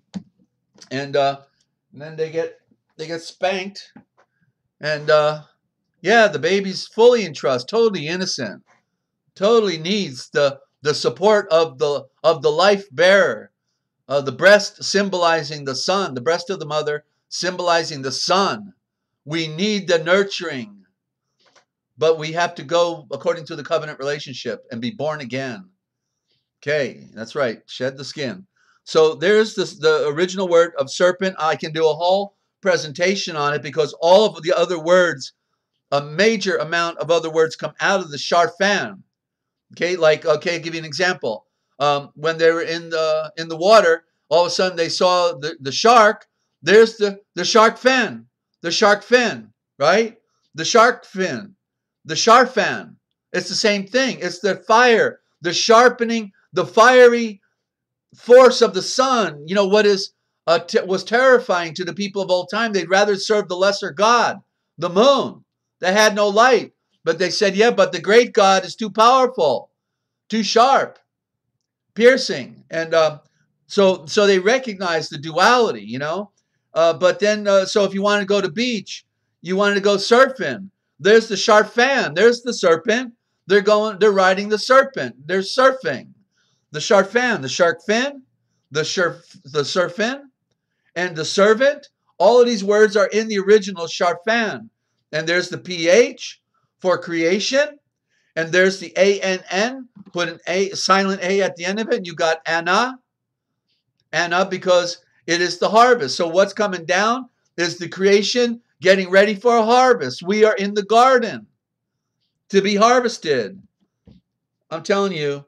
And there's the word royal. It means royal power, shar, royal power. There's sharp for the point of a sword. It's all there, ladies and gentlemen. And nobody talks about it but right here, of course. You know that. Because we've been lied to and denied, and it's a miracle that this has been given to us down here on planet Earth when we're so unworthy and we're so brain dead and mortified. That's a good word, right? Mortified, yeah. Sort of like dead, yeah.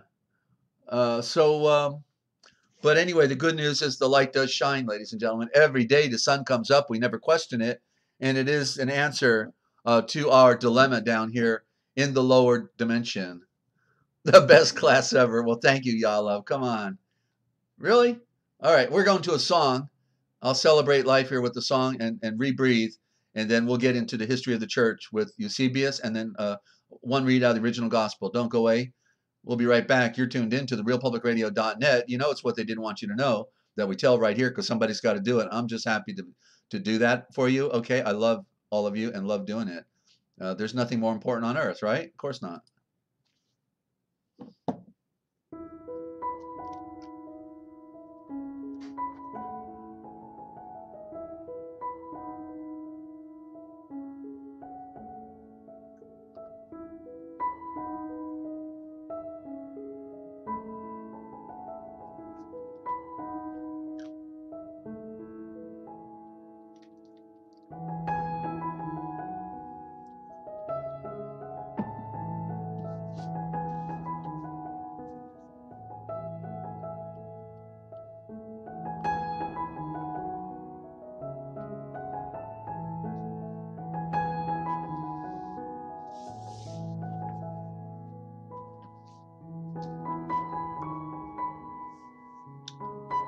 Thank you, Mew Mew.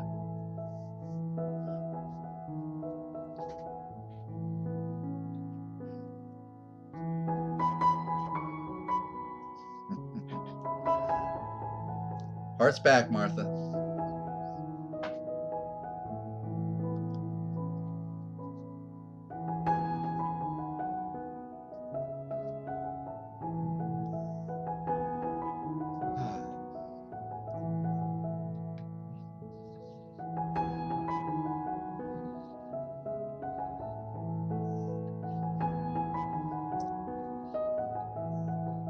Ninja's got that wrench, just waiting to use it.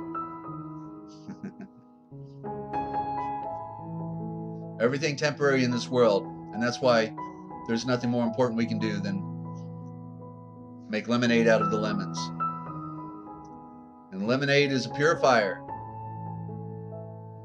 purifies the body. Symbolic of purifying the soul.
And welcome back, ladies and gentlemen, to the Forbidden History series. And I'm your host, Ezra Dowell. Just glad to have be with everyone today. Life is so important, and our struggle is so great. And you know, I've gone through 40 years of the wilderness, so I can talk about it. You know, and being a political activist had to be a part of that story. And then I learned the rest of the story and the truth about the nature of the world. It was hard to be able to see how the world operates. We came into the world thinking, no, nobody would lie to me. Come on, my teacher wouldn't lie to me. My pastor wouldn't lie to me. My politician wouldn't kiss my baby and then kiss me off, would he? No, of course not. But the truth is, yeah, they all had another thing going, another agenda, and it did not include you and me. Okay. They just wanted our labor. That's all they wanted, was to use us. That's it. Slavery, always been slavery. They simply perfected slavery in our modern time, and we are the goyim. We are the slaves according to them. Okay, capital means chattel. Capital, the capital, the tail is the count, the tally, and the kappa is the head, the cap. And capital means the head count, where they counted all the birth certificates in the Department of Commerce. The head count. We never get the picture in the word, but I gave it to you now, didn't I? You've heard it here before. The capital is the head count. That's the chattel. Another word for capital is chattel. Another way of pronouncing it, okay? Chattel. Chattel property. They enslaved you and they never told you. And then they fed you lies all of your life. Had a party on you. And that's why those Khazars like to laugh all the way to their Jewish bank, because they know they've duped us. And now, I heard last night with Deborah Tavares, I just have to kind of like monitor what's going on, because I do care about, what's happening in the world, although I don't get caught up in it. Okay. And literally the Rothschilds are, and the Kabbalistic crew and the Masons, they're all going to funnel people into cities. They figured out how to create tsunamis. They're burning up the forest. They're creating more fires than any time on Earth, and there's nobody hardly declaring an emergency. I think there may be one government doing that, but you know what I mean? How come the military aren't out there fighting fires instead of creating wars? Why don't they fight the fire? All these people, all this equipment, all this energy, but no, of course not. They want it all to burn down. In the end, they'll be using those anti-gravity UFO Vimanas, as the last with their particle beams, or blue rays, whatever they're going to use to fly around every community and burn up the rest of the homes. They'll destroy every home. They'll destroy it all. The shop is closing. They're done with business. They've got all the technology they need. They now have machines that make machines. They don't need people to make machines anymore. They got machines to make machines. They only need about 500,000 slaves around the world, and they could breed more automatons anytime they want. And so it's the legacy of planet Earth as we have known it, according to them, is over. But like I say, the joke's on them, because they destroyed the ozone layer. So when they thought they were going to just destroy our world, they destroyed their world as well. And we can transcend, and they're going back to dirt where they belong. the mixing pot, the fiery furnace of the volcano where we all came from in our origin. Okay, they are never going to transcend, and so the joke's on them. Okay, we can feel sorry for them, and we have to feel sorry for our families and our little ones that came into the world just recently and thought they were going to embrace life, and to wrap their mind about embracing death. And certainly they've got to wrap their mind around embracing the metaphysical, spiritual death, because that will save them if they can do that. And when they've confused everything with words and meanings and changed the stories and the articles, we are all on a merry-go-round, going around, pulling the ring, the golden ring, but we never get the prize. Never get the prize. Never get the picture. So, you can take this and post these, videos somewhere if it will help, if you think it, will help bring people into the program somehow, because, we're giving this away. And so anyway, we're in the history of the church. And it's by Eusebius, and this publisher is Dorset. If you want to get a copy, and we're in the, the second book now?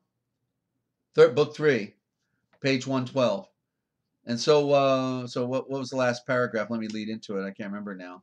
Passing over the details of the successive disasters that befell them from the sword and in other ways, I think it necessary to mention only the miseries they suffered from starvation. Oh yeah, it's talking about the end of Jerusalem, taken down by the Roman Empire, 68 to 70 AD. Vespasian and Flavius Vespasian and Titus's son. Okay, and they suffered from starvation, so that the readers of this book may have some knowledge, at least, of how their crime against the Christ of God, a very little time later, brought on them vengeance upon them. It was the greatest slaughter in the history of mankind, ladies and gentlemen, was the destruction of Jerusalem in 68 to 70 AD. A million, at least, if not more, thrown into the valley of Gehenna. A river of blood and body fluid came out, okay? The greatest stench was Jerusalem, okay? And they are no longer relevant. Jerusalem's no longer relevant. And they got people thinking, oh, aren't they going to build a temple? Aren't they going to have sacrifices again? Okay, I guess we can go bow down and worship Baal again, right? Bow down and worship Baal, because that's what Jerusalem became, a worshiper of Baal. And they were annihilated in 730 BC. And then Jerusalem was destroyed 200 years later, taken to Babylon. It's over. It's the grand illusion. And they got everybody in America bowing down, kissing the feet of Masonic, Talmudic, Kabbalistic people that hate our guts and laugh all the way to their bank. Continuing. Section 6. Come then, pick up once more the book of Josephus's history, book 5, and go through that tragic story of what then happened. For the wealthy, it was just as dangerous to stay in the city as to leave it. On the pretext that he was a deserter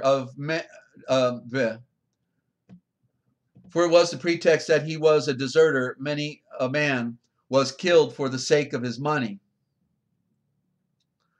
As the famine grew worse, the frenzy of the partisans increased with it. And every day, these two terrorists strengthened their grip. For as nowhere was their seed to be seen, men broke into houses and ransacked them. If they found some, they maltreated the occupants for saying there was nothing. If they did not, they suspected them of having hidden it more carefully and tortured them. Proof that they had or had not food was provided by the appearance of these unhappy wretches. If they still had flesh on their bones, they were deemed to have plenty of store. If they were already reduced to skeletons, they were passed over, for it seemed pointless to dispatch those who were certain to die of starvation before long. This is what was happening in Jerusalem during the siege for those who are coming in. Many secretly exchanged their possessions for a measure of corn, or not corn, but seed. Corn is seed. I don't know why they use corn, but it means seed. Wheat if they happen to be rich, barley if they were poor. Then they shut themselves up in the darkest corners of their houses, where some thought extreme hunger ate their grain as it was, and others made bread. Necessity. Oh yeah. So in other words, they just simply ate the grain. Some, where some through extreme hunger ate their grain just as it was, without cooking it, but others made bread. Necessity and fear being the only guides. In other words, they were afraid to cook. They were afraid to cook. Somebody smell it and come rushing in. Nowhere was the table laid. They snatched the food from the fire while still uncooked and ate it like wolves. The sight of such misery would have brought tears to the eyes, for while the strong had more than enough, the weak were in desperate straits. All earthly feelings, alas, yield to hunger, of which decency is always the first victim. And we should take that into account for what's about to happen today as well, friends, For when hunger reigns, restraint is abandoned. Thus it was that wives robbed their husbands, children their fathers, and most horrible of all, mothers of their babies, snatching the food out of their very mouths.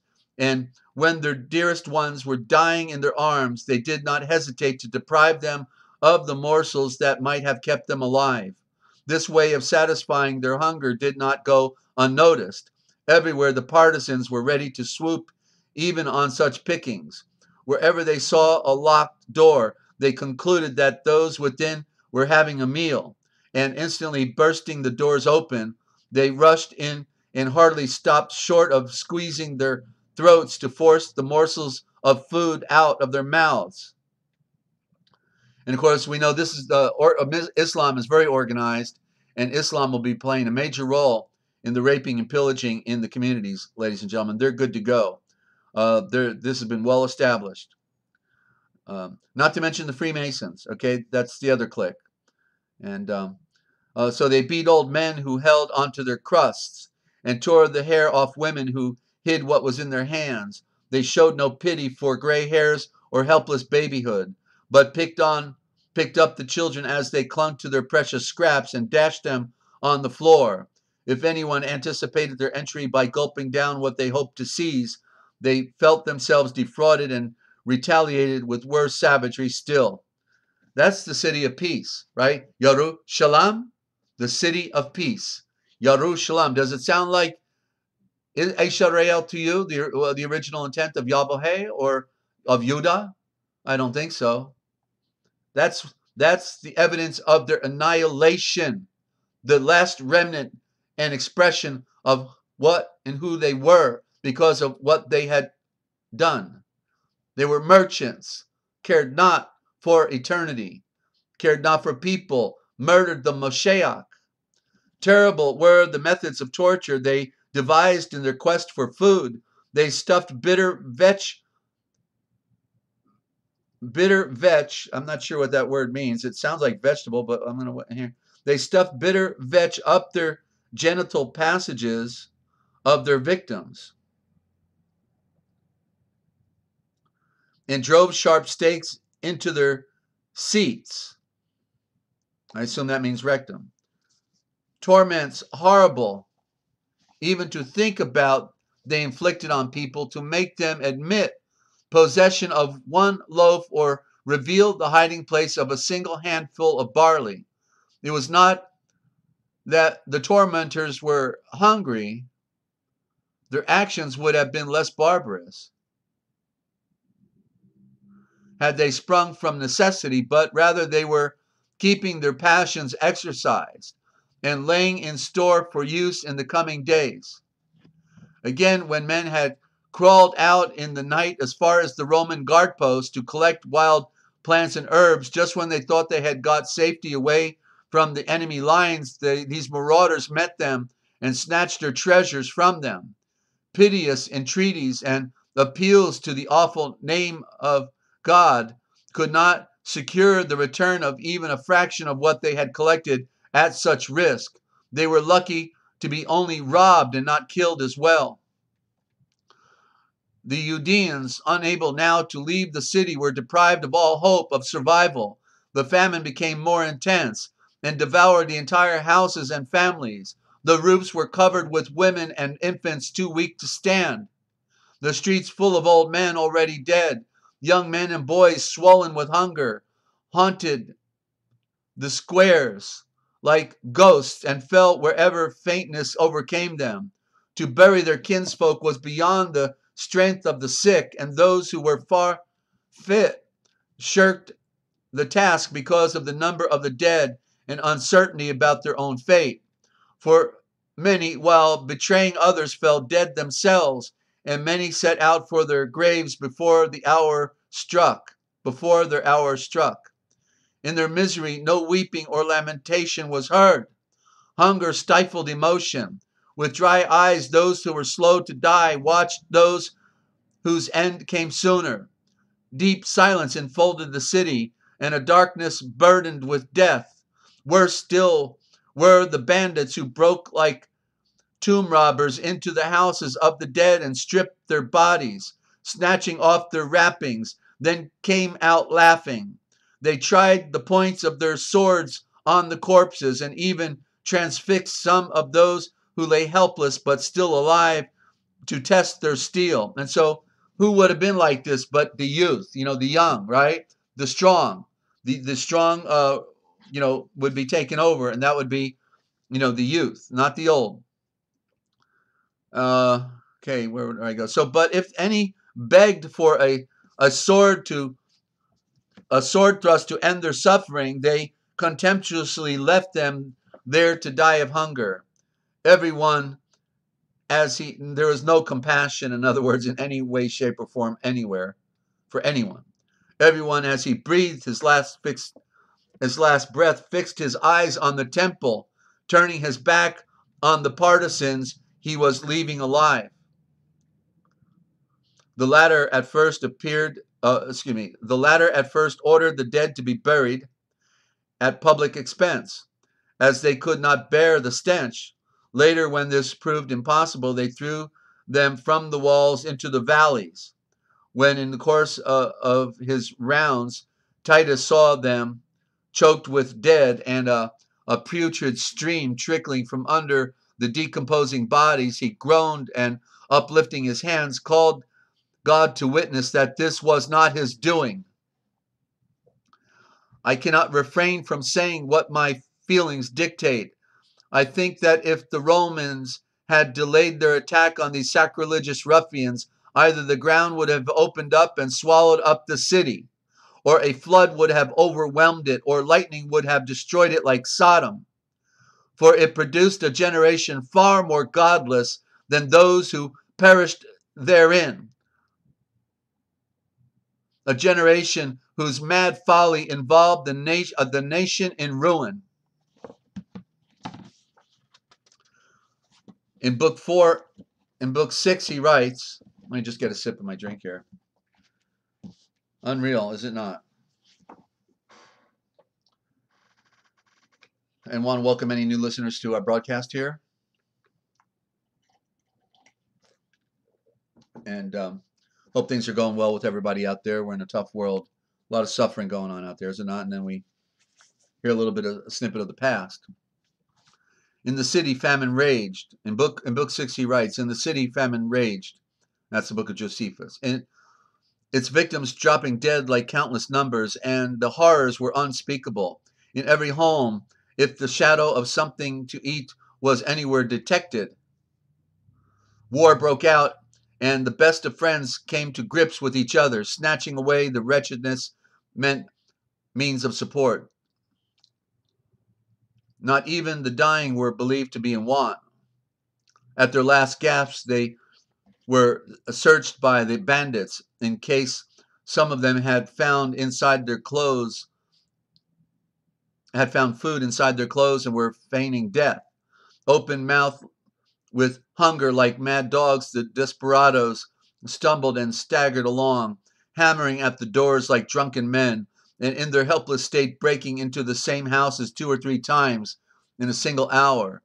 Necessity made them put their teeth in everything. Things not even the filthiest of dumb animals would look at, they picked up and brought to themselves to swallow. In the end, they actually devoured the belts and shoes and stripped off the leather from their shields and chewed it. Some tried to live on scraps of old hay, for there were people who collected the stalks and sold a tiny bunch for 15 shillings. But why should I speak of the inanimate things that hunger made them shameless enough to eat? I am now going to relate a deed for which there is no parallel in the annals of Greece or any other nation, a deed horrible to speak of and incredible to hear. For I myself am so anxious that future ages should not suspect me of grotesque inventions that I would gladly have passed over this calamity in silence, had there not been countless witnesses of my own generation to bear me out. And besides, my country would have little reason to thank me if I drew a veil over the miseries that were to reel before her. There was a woman, Mary, the daughter of Eleazar, who lived east of Jordan, in the village of Bethzor, house of hyssop. She was a good family, and very rich, and had fled with the rest of the population from Jerusalem where she had shared in the horrors of the siege. She fled to Jerusalem. I got it wrong. And so most of the property that she had packed up and moved from Perea into the city had been plundered by the party chiefs. The remnants of her treasures and any food she had managed to obtain were being carried off in daily raids by their henchmen. The wretched woman was filled with uncontrollable fury, and let loose a stream of abuse and curses that enraged the looters against her. When neither resentment nor pity caused anyone to kill her, she grew tired of finding food for others, and whichever way she turned, it was almost impossible to find. And while hunger was eating her heart out and rage was consuming her still faster, she yielded to the suggestions of fury and necessity, and in defiance of all natural feelings, laid hands on her own child, a baby at the breast. Poor little mite, she cried, in war, famine, and civil strife, why do I keep you alive? With the Romans there is only slavery, even if we were alive when we come out. But famine is forestalling slavery, and the partisans are crueler than either. Come, you must be food for me. To the partisans, an avenging spirit, and to the world a tale, the only thing left to fill up the measure of the Judean misery. As she spoke, she killed her son, and then roasted him and ate one half, concealing the saving up the rest for later. Once the partisans appeared, and sniffing the unholy smell, threatened that if she did not produce what she had prepared, they would kill her on the spot. She replied that she had kept a fine helping for them, and uncovered what was left of her child. They, overcome with instant horror and amazement, could not take their eyes off the sight. But she went on, this child is my own, and the deed is mine too. Help yourselves. I have had my share. Don't be softer than a woman or more tender-hearted than a mother. But if you are squeamish and don't approve of my sacrifice, well, I have eaten half, so you may as well leave me the rest. That was the last straw, and they went away quivering. They had never before shrunk from anything, and did not much like giving up this food to the mother. But from that moment, the entire city could think of nothing else but this abomination. Everyone saw the tragedy before his own eyes and shuddered as if the crime was his. The one desire of the starving was for death. How they envied those who had gone before them, seeing or hearing those appalling horrors. And when we pick it up next, we'll be in Christ's predictions, warning before the war. Let that be a thoughtful read, ladies and gentlemen, for what is about to happen on earth with all the starving masses, okay? That's what it will be like. That's a good picture. Nothing new under the sun. That's the way people are. That's the way people will be in the great struggle for life. What a horrific tale. And I don't know if I've got enough voice here, but let me try. Let me see how big this chapter is. It's not too big. Okay. Chapter 31 in the original gospel, and then we'll be done for our read for today. I don't like leaving off the original gospel because it's a big work, 182 chapters, and it's to me it's the most appropriate ending to the presentation here. Yeah, it is an amazing legacy. So 31 in the original gospel, and we just had previously learned about the letter that Joseph, the father of Yeshua, the stepfather of Yeshua, and he received from his mother that he had passed away, and his wonderful letter that he wrote to his mother is classic, and you'll just have to go back if you haven't heard it. Chapter 31. The words and the works of Yeshua caused unrest through all the land. The common people were his friends. They followed in him. They recognized in him and the truth and followed him in throngs. The Amen Konun priests and rulers were afraid of him, and his very name sent terror in their hearts. This is when he was still in India.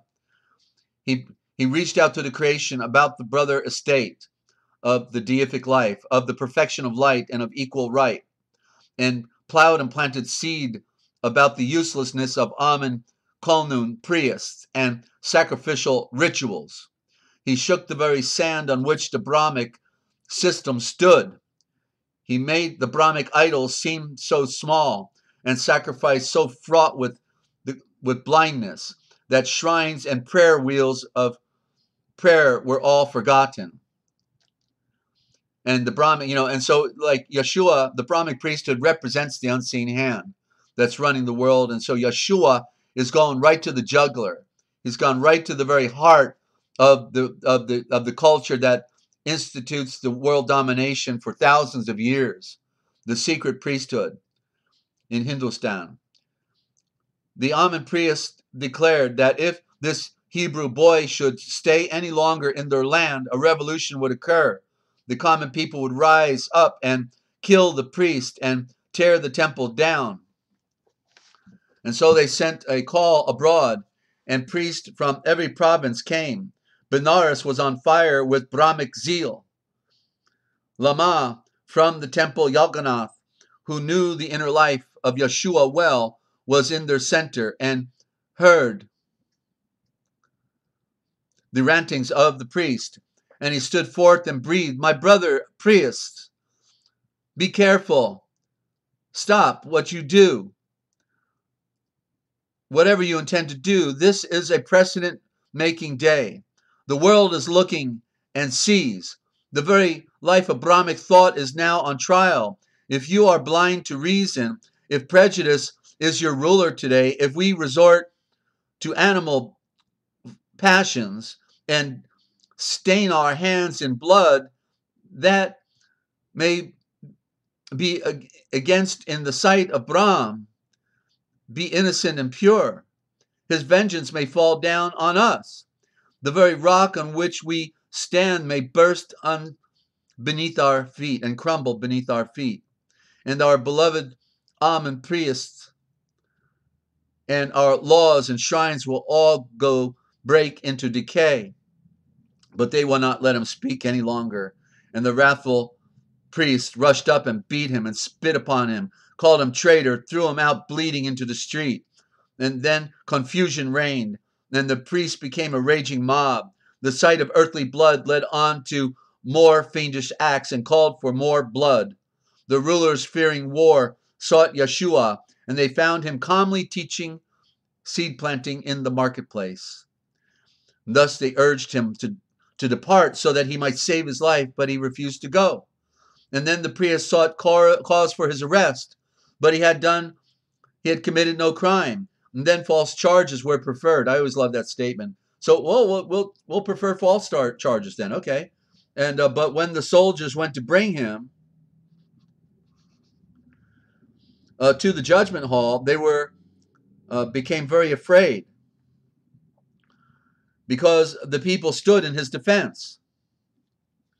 And the priests were confused, and so they resolved to take his life by stealth. And they found a man who was an assassin by trade, and who sent him out by night to slay the object of their wrath. And Lamah heard about their plotting and their plans, and sent a messenger to warn his friend. And Yeshua hurried quickly to depart. And by night he left Benares, and with speed he journeyed up to the north, and everywhere the farmers, the merchants, and the Sudras, the slaves, helped him on his way. And after many days he reached the mighty Himalayas, and in the city of Kapavistu he stayed. The priests of Buddha opened wide their temple doors for him there. And then next time we'll hear the rest of the story, ladies and gentlemen, because you just got the forbidden history. What they didn't want you to know, obviously. But we tell right here, because somebody's got to do it, ladies and gentlemen, and I'm just happy to accommodate right here. I want to thank you for tuning in today. I want to wish you all the best on your eternal journey, because it's a tough road. And there are no guarantees unless one has been perfect in the Mashiach and put the serpent under their feet. And many of us are still trying to figure it out. The good news is he told us we got 40 years in the wilderness if we need it. We don't have to be 40 years in the wilderness. We can come out right now. Thank you, Mimio. So,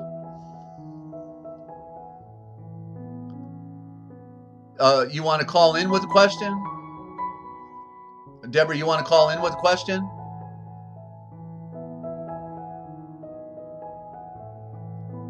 Well, I'm not into typing, long responses. I do phone conversations. You want to call me after the program, or you want to call on the program? Okay, let me know. So, we should have questions on the program to help everybody else out. That's why I asked for people to call in, and so everybody can benefit. Okay, how about tomorrow? Shall we try it tomorrow? Love to hear from you. And but just remember, ladies and gentlemen, if you want to know the future, then just look for the Forbidden History, because it's all right here, coming your way 7 days a week. TheRealPublicRadio.net, Free America Radio Network. I'm Desert Owl, thanking you for tuning in. It's what they didn't want you to know. And don't forget it. I want you to know. You wanted to know, right? And thank you, y'all love. Peace and love to everybody.